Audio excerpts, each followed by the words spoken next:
Hello friends, ఇవాల్టి recipe ఏంటంటే most special, one of the most request video ఏంటంటే chicken pakoda.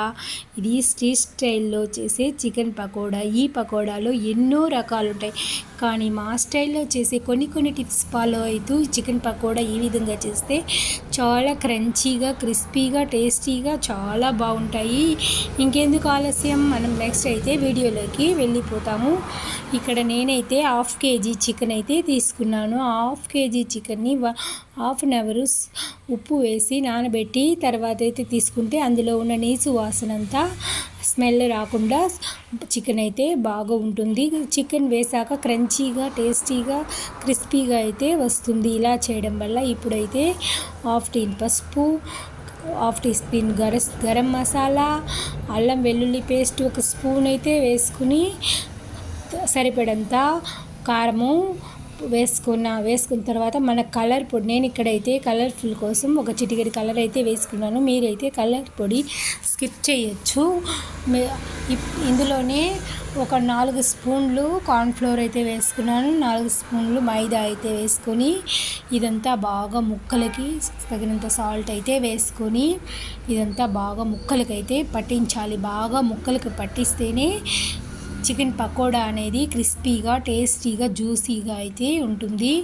మరి ఇంత పట్టించిన తర్వాత దీన్ని అలానే వేసుకోకూడదు.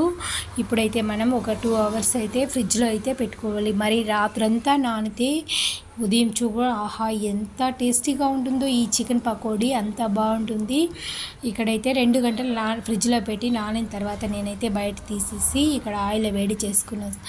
ఆయిల్ వేడయ్యాక మీడియం సైజులో పెట్టి చికెన్ ముక్కలు అయితే ఆయిల్లో వేసుకొని అలానే ఉంచేవాలి. ఒక 2 మినిట్స్ వరకు కదపకుండా అయితే అలానే ఉంచేస్తే ఈ హై ఫ్లేమ్లో పెడితే పైకి నల్లగా మారుతుంది, లోపలైతే పచ్చిగా ఉంటుంది. మీడియం ఫ్లేమ్లో పెట్టి వేయించడం వల్ల ముక్క క్రిస్పీగా ఉంటుంది, లోపల జ్యూసీగా అయితే ఉంటుంది. టేస్టీ అయిన పకోడా ఈ విధంగా వేసేసి మీడియం ఫ్లేమ్లోనే ముక్కలన్నీ బాగా మంచి రంగు వచ్చే వరకు అయితే వేయించనివ్వాలి.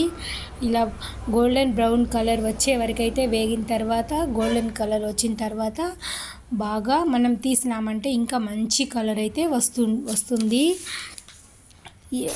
ఇప్పుడు మనం ఇప్పుడైతే చికెన్ పకోడా రెడీ అయిపోయింది. మనం దీన్ని సర్వింగ్ బౌల్లోకి అయితే తీసుకోవచ్చు.